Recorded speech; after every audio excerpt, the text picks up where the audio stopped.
அம்பேத்கர் ஒரு ஜாதி தலைவர் தானே. அவர் இந்தியாவுக்காக என்ன செஞ்சிருக்காரு? நம்ம மகாத்மா காந்தியவே உண்ணாவிரதம் இருக்க வச்சிருக்காரு. எதுக்கு அம்பேத்கர்? ஏன் அம்பேத்கர்? இப்போ நமக்கு ஏதாவது ஒரு பெரிய அநியாயம் நடந்துச்சுன்னா அது சுப்ரீம் கோர்ட்லேயோ இல்லை ஹை கோர்ட்லேயோ போய் கேஸ் ஃபைல் பண்ணலாம். இந்த ஃப்ரீடம் கொடுத்தது யார்? டாக்டர் அம்பேத்கர்.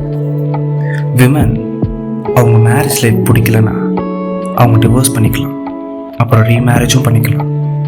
இந்த ஃப்ரீடம் உமனுக்கு கொடுத்தது யார்? டாக்டர் அம்பேத்கர்.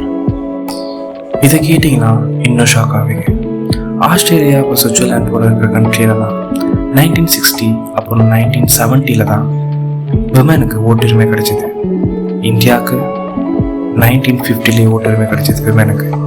இதுக்கு காரணம் யார்? டாக்டர் அம்பேத்கர். Labour rights. இப்போ ஒரு விமன் ப்ரெக்னெண்ட்டாக இருக்காங்கன்னா அவங்க கம்பெனிக்கு போகாமல் லீவ் போட்டிருந்தாங்கன்னா அவங்க சேலரி கிரெடிட் பண்ணி ஆகணும். இந்த ரைட்ஸை கொண்டு வந்தது யார்? டாக்டர் அம்பேத்கர்.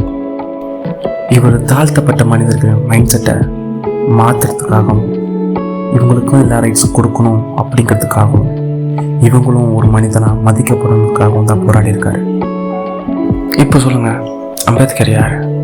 ஜாதி தலைவரா? இந்த வீடியோ உங்களுக்கு பிடிச்சிருந்தா சப்ஸ்கிரைப் பண்ணிக்கோங்க.